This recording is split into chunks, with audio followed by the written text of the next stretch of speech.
right, so the goal of hip and knee replacement surgery is to improve your pain, your range of motion, and your overall function. Now, right after surgery, it is normal to experience pain, swelling, bruising, and difficulty with walking or sleeping.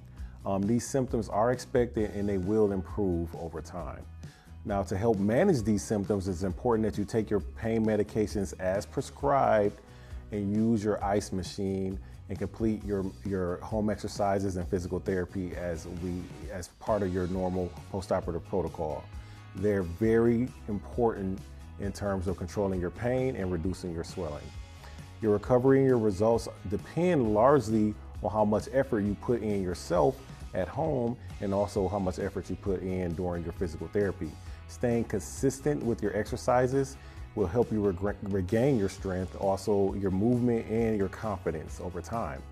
Now, after surgery, you don't really have any specific activity restrictions.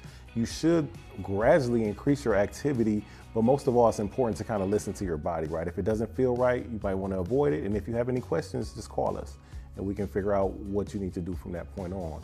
And also, it's very important that you remember that recovery is a process.